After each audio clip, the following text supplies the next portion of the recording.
அவள்லாம் வேதத்தை காதால கேட்கறதுக்குள்ள ஆயிடுச்சு. செய்ய நஷ்டதி கோச்சா இது பாரதம்.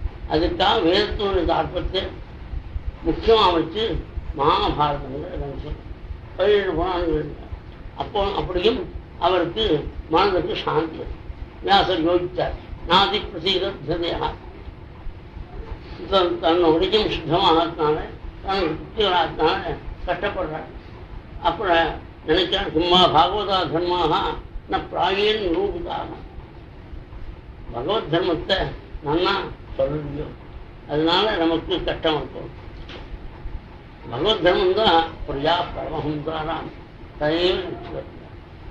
மான்களுக்கு ரசிக்கக்கூடியது பாகவதம். அதை நான் சொல்றேன் அப்படின்னு நினைச்சிருந்தார். அந்த இடத்துக்கு குணானந்தத்தோட நாரத மகிழ்ச்சியோட நாரதம் சொல்றது. அவர் ஜீவன் எடுத்து அவருக்கு பூஜை பண்ணி மகாத்மா நாரதம் உட்கார வச்சு கௌரிக்கிற மகாத்மா வியாசர். நாரதர் முன்னூத்த கேட்டு அது சொல்லணும்னு வச்சுக்கிறார். நாரதம் சொல்லணும். தேவதைகள் நாம் பூஜிக்கக்கூடிய நாரதன். அவர் என்ன சொல்றது? தத்வித்தி பிரபாதேனா பரிபஷ்யன தேவயா உபதேசம் ஞானம் ஞானினா தத்துவதர்சனா. ஆத்ம ஜானம் வந்தவாள் உபதேசம் பண்ணணும். அவ சாஸ்திர பரிச்சயம் இருந்தால் உபதேசம் பண்ணலாம். ஆத்ம ஜானம் வந்துருக்கு தனக்கு அதை உபதேசம் பண்ணலாம். ஏன் ஆத்ம ஜானத்தை அடைஞ்சிருந்தாலும் அனுபவம் இருந்தாலும் தத்துவதர்சியா இல்லாட்டா அவன் சாஸ்திர ஜானம் இல்லாட்டா அவன் கேட்ட கேள்விக்கு போய் சொல்ல முடியும். அதனால சாஸ்திர ஜானம் இருக்கணும், ஆத்ம ஜானம் இருக்கணும். ரெண்டும் இருந்தால்தான் பரமாத்மா பற்றி பேசணும். அது எப்படி சொல்லுவா அவனுக்கு ஞானத்தை? நமஸ்காரம் பண்ணணும், முதல் நாள் உழைக்கணும், பணிவோடு நமஸ்காரம் பண்ணணும், அன்போடு கேட்கணும் சொல்லுவார். நாலு சொன்னார், இந்த மாதிரி இருந்தால் உத்தம் வரமாட்டேங்க. நாம் சந்தானம் பண்ணுறது 10 பேருக்கு சொல்லுவோம், ஒருத்தருக்கு விடுபடுங்க அப்படின்னு. பரமாத்மா கேட்டார், என்ன நான் இப்படி சொல்றேன் கீதையில, நீயா போய் பேச முடியும். நாலு சொன்னாருக்கு ஒருத்தன் 2 கண்ணும் தெரியாது. 2 கண்ணு தெரியாதுன்னா என்ன அர்த்தம்? ஒரு கண்ணு வேதம், ஒரு கண்ணு தர்மசாஸ்திரம்.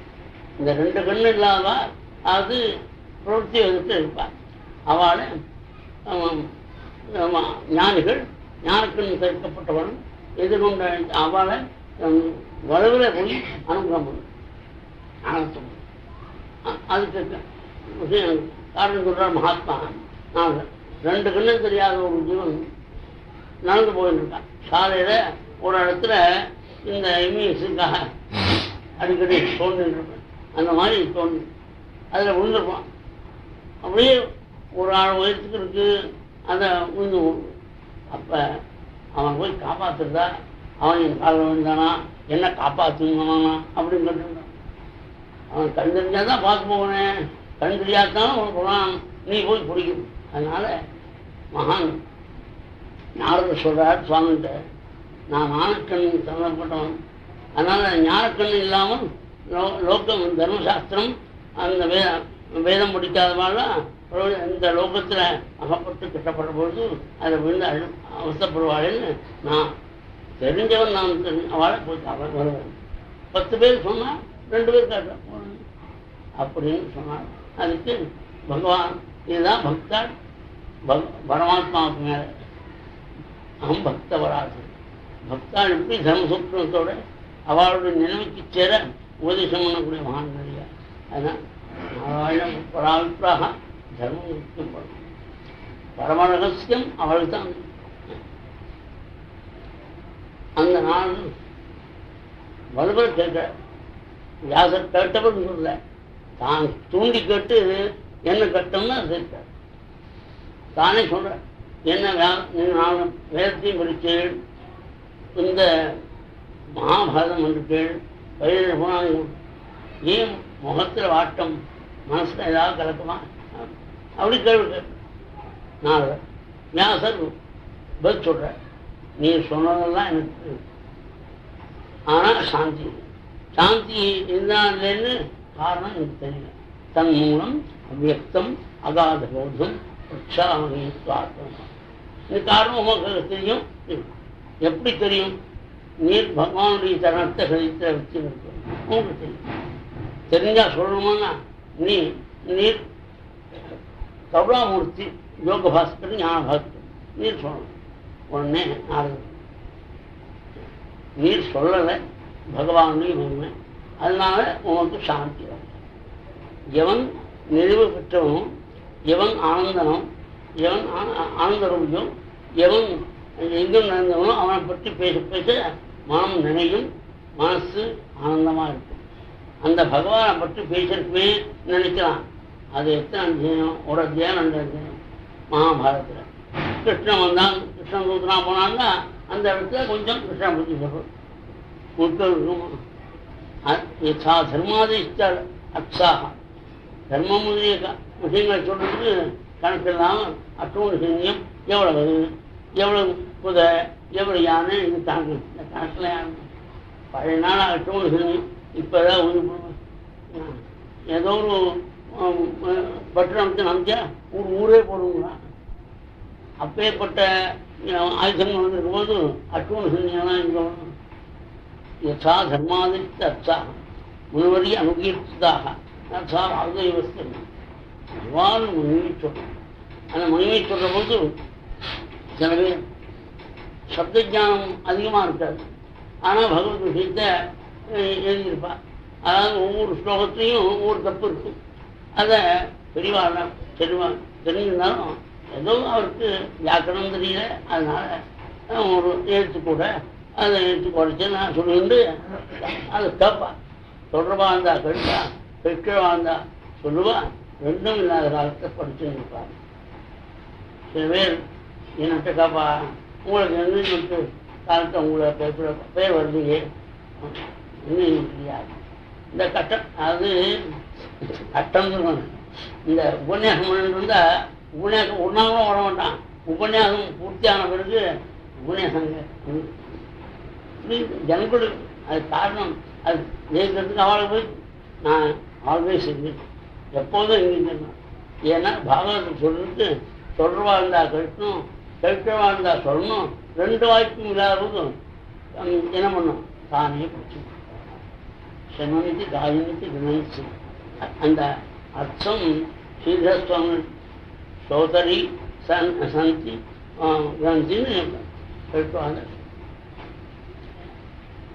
2 வாய்ப்பும் காயின் தானே செய்யும் காயின் அப்படின்னு பக்தா இருந்தால் கேட்கணும்.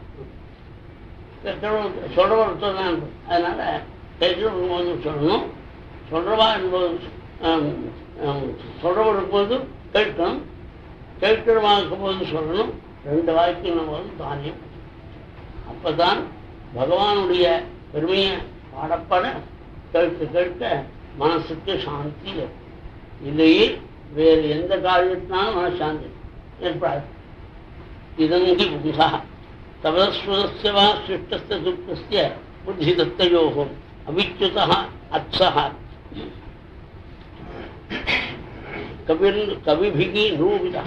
இது உத்தம ஸ்லோகம். பகவானுடைய பெருமையை பேசுறது தான் சகல சாஸ்திர பரிச்சயத்திற்கும் படிப்பிற்கும் அனுஷ்டானத்திற்கும் தரம். இந்த விஷயத்தில் அவங்க சொல்றேன். நான் பூர்வத்தில் 5 வயசு குழந்தையா ஒரு படிப்பெண்ணான ஒரு பெண்ணுக்கு குழந்தையா பிறந்து 5 வயசு திக்கு விதிக்கு தெரியாது. திக்குனுடைய விவசாய காலத்துடைய விவசாயம் அது அப்பேற்பட்ட எனக்கு 5 வயசுல என் தாயாரோடு இருக்கிற போது கிராமத்தாருக்கு காரியம் வேலை செஞ்சு போயிட்டு இருந்தா எங்கள் அம்மா. எங்கள் அம்மாவுடைய பொழப்புக்காக அந்த ஊரில் தங்கியிருக்கு. அப்போ அந்த ஊர் விவசாயம் சன்னியாசிகள் சாதுர் மாசத்துக்காக மடத்தில் தங்கியிருக்கா. அவன் கூப்பிட்டுக்களுக்கு ஏழுங்கட்டு இழப்ப அப்படின்னு சொன்னாங்க. சரின்னு போய் அங்கே நின்ன. அவளுடைய சன்னிதானத்தில் போய் நின்ன உடனே எங்களை பாவம்லாம் பாவம் போனால் என்ன சத்பக்தி ஏற்படும். மனசுல நல்லது பண்ணணும்னு எண்ணம். அவளுடைய பாவத்தினால தரிசனத்தினால என்னுடைய பாபங்கள் ஆமனத்தினால இவாவுக்கு கைங்கரம் பண்ணும், இவாளுக்கு கைங்கரியம் பண்ணுற போதும் சும்மா பேசின்னு இருக்கக்கூடாது, வெறுப்பாஜாங்க.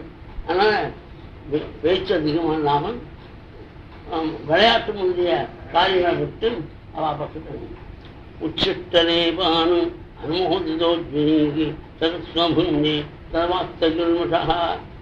இப்படி விளையாடுறதில்லை, பேசுறதில்லை, வா பக்கத்திலே இருக்கு. அவள் சாப்பிட்ட மிச்சத்தை சாப்பிட்றது. உச்சிட்டம்னு சம்ஸ்கிருதத்துக்கு புக்த சேஷம், சாப்பிட்ட மிச்சம். அது சாப்பிட்டு இதற்கு சாதாரணமாக சொல்லுவா, சாப்பிட்ட மிச்சம்னா அதான் நிறையா கொடுத்தா விட்ட போட்டா மிஞ்சு வருது. அதுக்காக நிறுத்தோம்னா கருணை இருக்கிற பொழுது கொடுத்தான்னா எப்போ இருக்கு, எப்போ கருணை மிச்சம் வச்சு கொடுத்தா அது கருணை. தான் மிஞ்சி பொறுத்து இருக்கணும் சொல்லுவா. எல்லாரும் பழமொழி சொல்லுவான், தனக்கு மிஞ்சி தானம். அந்த அர்த்தம் மிஞ்சி போனால் தானம் பண்ணுவோம். அதில் மிஞ்சின்னா தனக்கு மிஞ்சிங்கிறதுக்கு அந்த ரெண்டு அர்த்தமும் தமிழ்ல. தன்னுடைய மீட்டு எவ்வளவோ அதை மீறி அதுக்கு மேல் தர்மம்.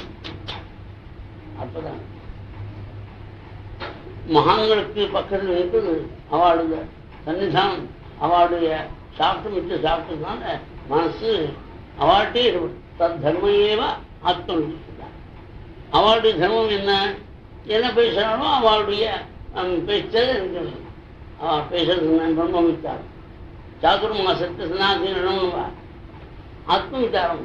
ஏன்னா பாக்கி நாள்லாம் ஒவ்வொரு நாளும் ஒவ்வொரு இடத்துல இருந்து போயிட்டே இருக்கும்போது உடம்பு கிளப்பினால மற்ற நாள்லாம் படிக்கவோ விசாரம் பண்ணவோ நிர்த்தியானமோ வராது. அதுக்காக இந்த சாப்பாட்டு கலைஞர் இருக்காங்க. ஒரு இடத்துல உட்கார்ந்து நான் இந்த சாதுர்மாசம் அப்போ எதுக்காக ஒரே இடத்துல வந்தோம்? அது புஸ்தகத்தில் இருக்கு. அது வண்டியெல்லாம் போகக்கூடாது, நடந்து போகும். அது ஆழ்வார்னு இருக்கு. மாதவன் பூதங்கள் மண்ணின் மேல் மண்ணின் மேல் நடந்து பகவானுடைய அடியார்கள் மண்ணு மேல் நடந்து போகிறாங்க. அது பரமாத்மாவை ஹிருதயத்தில் வச்சுக்கிட்டு நடந்து போனால்தான் ஜனங்களை மீட் பண்ணுறதுக்கோ ஜனங்களுடைய சௌரியாசத்துக்கு தெரிஞ்சுக்கோ உபதேசம் பண்ணுறதுக்கோ முடியும். இப்போ என்னமோ வந்துடுவா, இதெல்லாம் பண்ணுவாங்க, நான் பெறட்டுறேன்பா. அது ஒன்றும் பெறட்டு. அவள் பெறட்டுறதுக்கு என்ன உண்டோ அது சாஸ்திரங்கள் இருக்கும். அது ஆழ்வாரும் மாதவன் பூதங்கள் மண்ணின் மேல் நடந்து சொல்லிருக்கிற இந்த அபிப்பிராயத்தெல்லாம் பிடிச்சிக்கும். நடந்து போனால் தான் மீட் பண்ண சௌரியம், சாதாரண மீட் பண்ண. அப்போ 1/2 மணி தான் அங்கே போனேன், எல்லாரும் காப்பாற்றேன் அப்படின்னு வச்சுக்கலாம்னு சொல்லிட்டு இருக்கான். சாஸ்திரத்தில் சம்மந்தப்பட்ட அப்படி கஷ்டப்படுற போது நாரதர் என்ன சொல்றேன்னா, அவ பிரம்ம உச்சாரம் பண்ணோம்னா அவஸ்தாத்திரை பாகதம் அது எங்க ஜாகிரது சொப்னம் சுருத்தி அப்படின்னு சொன்னால் சப்தங்களுக்கு அர்த்தம் தெரியாது. பையன் குழந்தை 5 வயசு, அந்த குழந்தை ரசிக்கிற காரியத்தை பண்ணும், தானும் உயரும். பிரம்ம விசாரமும் கிருஷ்ண கதையை சொல்றது. அது எப்படி? உபாசதாம் அஸ்தமித புராணா பரமாம்சம் விகிதம் குஹாய பயம் யசோதா சிசு பாலலீலா கசா சுதா சுதிரியாம. சில ஞாயிகள் யோகிகள் ஹிருதயத்தில் சுவாமி பார்க்குறான், பாசத்து போட்டு அவள் பார்க்கறதுக்கு நான் தடுக்கிற பயம் யசோதா சிசு பாலலீலா கசா சுதா. கண்ணனுடைய பாலலீலை சொல்லி அதை முடிச்சிருக்கேன். அதனால குழந்தைக்கு பால சரித்திரம்னா கிருஷ்ணனுடைய சரித்திரம். நான் குரங்குகள் வந்தாக்க அந்த மாலை பிடிச்சிருக்கிறான், ஆரோகன் கிருஷ்ணது. அது மரத்தில் என்ன ஈரோ மாறும், தவளை மாறு நிறுத்துறான், மயில் மாறு கூத்தாடுறான் அப்படின்னா உற்சாகமாக கேட்போம். அதுக்காக இருக்குது. இப்படி 4 மாதம் அவள்கிட்ட கதை கட்டுறதுனால உலகம் கற்பிதம், இந்த சரீரம் கற்பிதம் அப்படின்னு 5 வயசு குழந்தைக்கு அனுபவம். பிரம்மஜானம் அவங்களுக்கு. அப்போ அவள் புறப்படுற பொழுது விஸ்வரூப யாத்திரை நடத்திக்கொண்டு புறப்படுறாள். புறப்படுவது ஒரு உபதேசம். அபஜோ யஸ்த பூதானான் யாஜதே ஜனசூரத ததேவ ஹி ஆபஜம் திரவ்யம் நபுணாதிகிருஷிதம். ஒத்த சம்ஸ்கிருத்தில் கிருதம்னா நெய்யின்னு அர்த்தம். நெய்யை சாப்பிட்டார், அதனால மப்பு ஏற்படுது வயத்துல. அது ஆயுர்வேத வைத்தியத்தை போனார். அவர் ஒரு கிரகத்தை எழுதி கொடுத்தார். என்ன சார், நான் நெய்யை சாப்பிட்டதுனால இந்த கட்டம் வந்திருக்கு, இன்னும் ஒன்று நீ நெய்யை சாப்பிடுன்னு சொல்றீங்க. சொல்றார், நீ சாப்பிட்ட நெய்யானது மப்பை கொடுக்கும். இந்த நெய்யை நான் கொடுத்துருக்கேன், அதை சாப்பிட்டாங்க உங்களுடைய மப்பை போகும். எப்படி? நெய்யோட சில மருந்துகளாக சேர்த்துருக்கேன், மப்பு போகும். அது சாப்பிடும். என்ன, எந்த கர்மம் நமக்கு வந்து இருக்குங்கானே அப்படி பட்டது. இந்த உலக விஷயத்தில் ஈடுபட்டு இருந்தாக்க ஜென்மம் உண்டுன்னு சொல்ற. அந்த எந்த கர்மாக்கள்லாம் நமக்கு ஜென்மாவை கொடுக்குமோ, கட்டத்தை கொடுக்குமோ, அந்த வஸ்து காரியத்தை ராத்திரி படுத்துக்கு போடும்போது நாராயணானி சமர்ப்பயாது மகாபரிவார் ஒரு ஒருத்தருக்கு பதவி உயர்வு ஏற்பட்டது. பெரியவாட்ட போய் சொன்னார். அவர் பேர் ஊரெலாம் சொல்ல மாட்டான். அது நான் என்ன பண்ணணும் அப்பா, பெரிய உத்தியோகம் வந்துருக்கு, அதை காப்பாற்றணும்னு அதெல்லாம் இறங்கி போயிச்சார் பெரியவா, மகாபரிவா. 100 வயசு இருந்தாரே அவர். உனக்கு ஸ்லோகம் தெரியும் இல்லையா? சந்தியாவட்டமே காயிரமாச்சா வந்து செய்வா, அதை சொல்லிவிட்டு ஆட்சிப்படுத்து. ரொம்ப பாபங்கள்லாம் என்ன பண்ணுவேன் ராமகிருஷ்ணன் அப்படின்னா சொன்னோமே. எதை பண்ணினாலும் என்னுடைய வாக்குனாலேயோ உடலாலேயோ மனதாலேயோ பண்ணினேன், இந்திரியங்களாக பண்ண காரியங்கள் சம் என்னவோ எனக்கு தெரியாது, எல்லாம் ஒன்று அர்ப்பணம். இது அர்ப்பணம் வேண்டும். அப்படி இந்த உபதேசத்தினால அவர் எவ்வளோ கஷ்டங்களாக வந்தாலும் கூட அவர் அது 2 வருஷம் வந்தார். அதை பற்றியே சொல்லிட்டு அது மாதிரி எந்த கர்மாவை நமக்கு ஜென்மாவை கொடுக்குமோ அந்த கர்மாவை பகவத்பணம் பண்ணால் மோட்சம் கிடைக்கும் அப்படின்னு சொல்லிவிட்டு வாப்படும் சொன்னார் வியாசர். அவாப்போன்னு என்ன பண்ணியார்? அவர்கள் சன்னியாசிகள் ஞானிகள் விஸ்வரூப யாத்திரை பண்ண பிறகு நீரமன் அவர் சொல்கிறார், எங்கள் அம்மா இருந்தா அம்மாவுக்கு எண்ணற்ற ரொம்ப பிடிக்கும், என்னை முன்னுக்கு கொண்டு வரணும்னு வச்சு 4ஆத்துக்கு வேலை செஞ்சுதான் இன்னும் 2ஆத்துக்கு சேர்த்து. அதனால் இந்த 4 பேரும் அவரை கேட்குறாங்க. நம்ம ஈசக்தி விஷயலோக்கா தோஷாதாரமங்கீகசா. நான் எங்கள் அம்மா பிரியமாக தான் பண்ணுறா, தன்னால் பூஜை குழந்தைய ஒன்று கொண்டு வரும் நினச்சுருக்கா. முடியாது. பகவானுடைய ஆజ్ఞையில் இந்த உலகம் இயங்கி வருகிறது. அம்மாவுக்கு எல்லா அப்பா அம்மாவுக்கும் குழந்தை வீணாக போகணும், சௌரியமாக தான் இருக்கணும் என்ன. ஆனால் அப்படி நடக்கல. நான் வாசலே இல்லை. அது நினச்சிக்கணும். நம்ம கையே ஒன்றும் இல்லை, பகவான் தான் செய்கிறாங்கிற ஒன்று வச்சுனோம்னா அது அபிமானம் வச்சு. அபிமானம் ஏற ஏற தப்பு பண்ணினாலும் அவளை விட பண்ணாமல் கஷ்டப்படுவாங்க.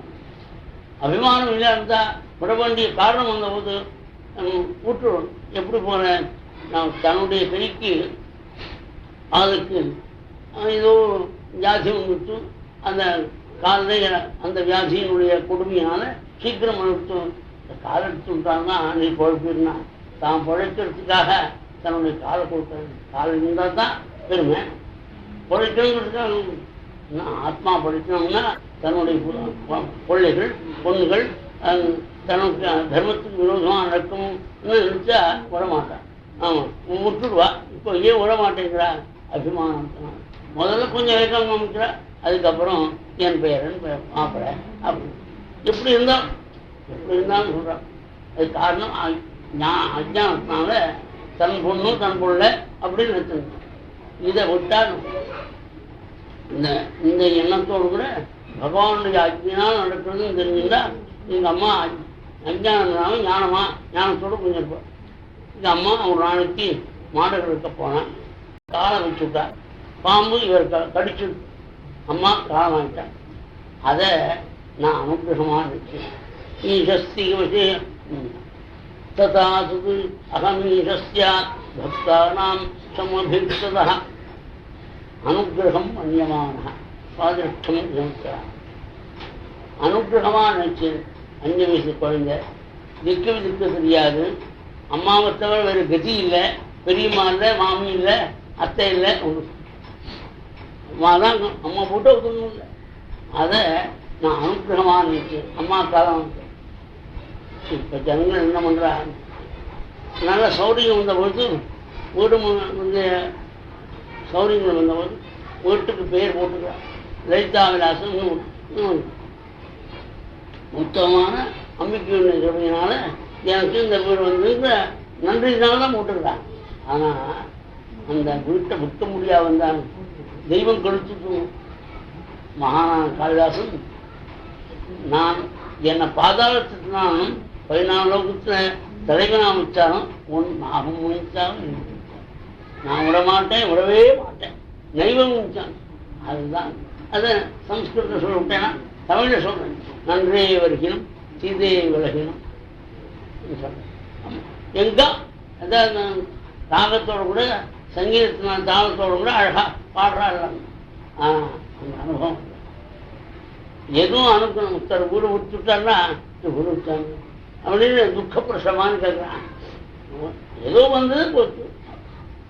அந்த ரெண்டு துல்லியமா இருக்கிற ஞானம் தான் இந்த ஞானம். நிஷ்டா நிஷ்டோபூர்த்தி. அந்த ஞானத்தை பகவான் கொடுக்கறதுக்காக நம்ம தயார் பண்றான்னு நினைச்சு இப்ப என்ன பண்றா, இவான நிற்கபடி சௌரியம் வந்தா பகவான் அனுகிரகம் இருக்கு. இவான நிற்கபடி சௌரியம் வரலைன்னா அவன் அனுகிரகம் பண்ணவே இல்லை.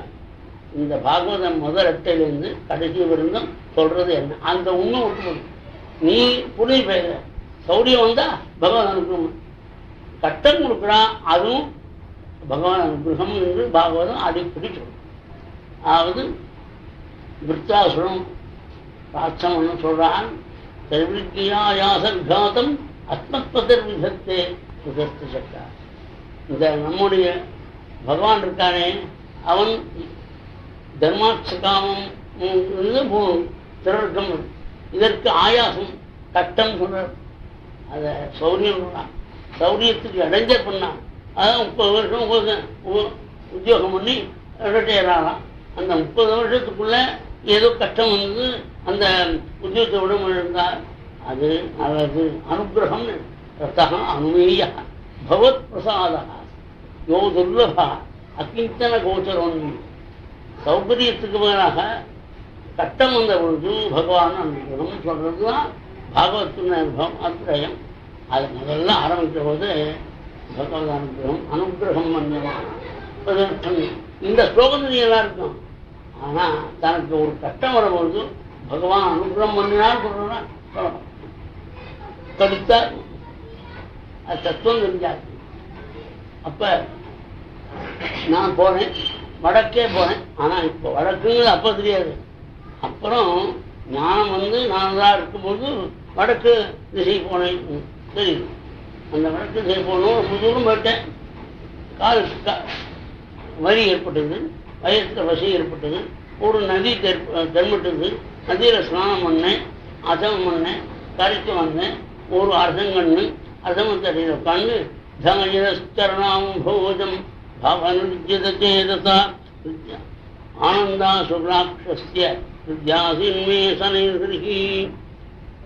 நம்ம ஹிருதயத்தில் மகான்கள்லாம் சொல்லி கொடுத்தபடி பகவான் சரணத்தை மனிதன் 3 5 பகவானுடைய சரணத்தை தியானம் பண்ணும்போது பெரியவாள்லாம் எப்படி சொல்லும், அது பகவானுடைய சரணம் எல்லா ஜனக்கும் பத்மனைக்கு அங்குசரைக்கு உஜரைக்கு ஆதிபத்தியம் கலசம் நக்கை பகவானுடைய சரணத்தை சொல்லிக்கணும். புஷாஸ்வரூபம் மகான்களுடைய சரணத்தில் எப்போதும் அவங்களுக்கு குடித்தான்.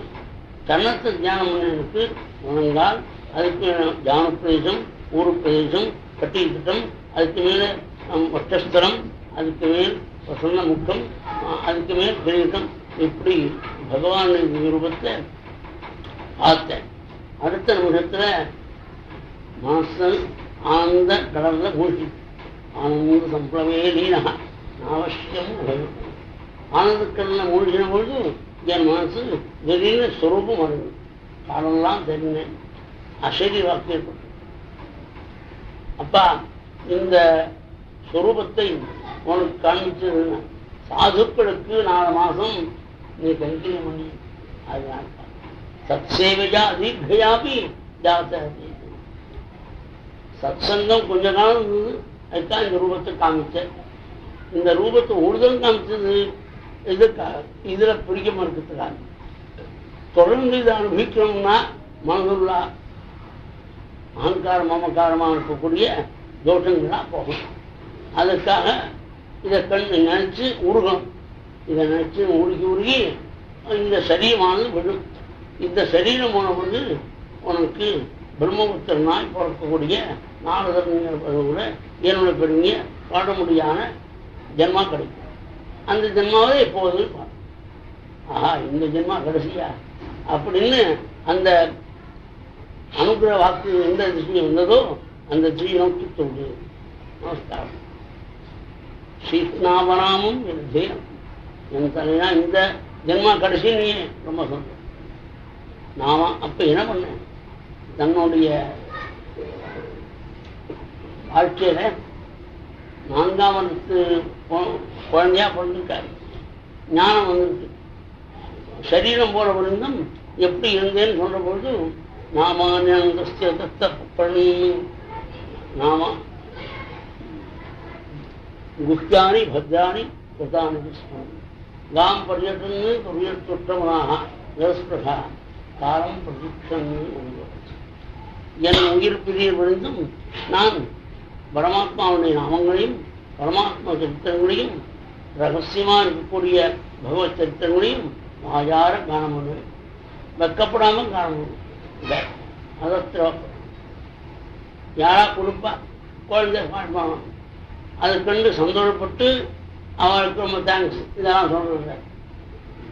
இன்னொருத்தர் கொடுக்க மாட்டார், ஒரு நாள் கிடைக்காது, அதை கண்டு வருத்தப்படுறது. அதாவது இன்னைக்கு கிடைச்சது கண்டு சந்தோஷம், இந்த மாதிரி கிடைக்கணும் அப்படின்னு எதிர்பார்க்கிறது கிடையாது. கிடைச்சது கண்டு சந்தோஷம், கிடைக்கணும்னு எதிர்பார்க்கிறத காலத்தை எதிர்பார்த்துக்கொண்டு அகங்காரம் இல்லாம மாக்சரம் இல்லாம காலம் முக்கியம். அதாவது என்ன நமக்கு ஈஸ்வரனுடைய பக்தியில் ஈடுபடுமையான பாக்கியம் ஏற்பட்டா உலகத்தை அது கம்பேரிசன் காண்றதுனால ஜென்மா உணவு. நான் பரமாத்மாவுடைய ஸ்வரூபத்தை பார்த்தவன். அதை நாரதர் 5 பூர்வ ஜென்மாவில் 5 வயசு குழந்தையா இருக்கும்போது கிருஷ்ணனை முழுக்க பார்த்துருக்கார். அவருடைய நிலை அழகா இருக்கு. இன்னொருத்தர் பிராமண குலத்தை பிறந்திருக்கார். அவர் பகவானை வர்ணிக்கிறார், சரியா வர்ணிக்கல. அவர் பார்க்காதவர் சரியா வர்ணிக்கல. அவர் போய் ஜனங்கள் வந்து விடுபடுறாளே நமஸ்காரம் பண்றாளே அப்படின்னு மாத்சரிங்கிறார். இது நான் பார்த்தேன்னு நினைச்சு எனக்கு கர்வம் கிடையாது. விமதும் விமத்சரா. அதனால பக்தியில் ஈடுபட்டவன் இந்த 2 குணத்தை கடைப்பிடிக்காட்டா அவன் உயர முடியும். இருந்தபடியே போதும். விமதும் விமத்சரம். கர்வம் இருக்கக்கூடாது, பொறாமை இருக்கக்கூடாது. கிடைச்சிருக்குன்னு சந்தோஷம். இப்படி கிடைக்கணும். 2 வேளை காஃபி 2 வேளை சாப்பாடு இருந்தால் நமக்கு போகிறோம் அப்படின்னு நினச்சிருந்தோம்னா அதில் ஒரு அபிமானம். அதனால ஜென்மா கட்டங்க அப்படின்னு இந்த சரீரம் முடிச்சு. அதுக்கப்புறம் பிரம்மபுத்திரனா பிறந்தேன்.